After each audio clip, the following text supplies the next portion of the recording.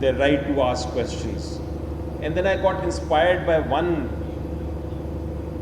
philosopher, Voltaire,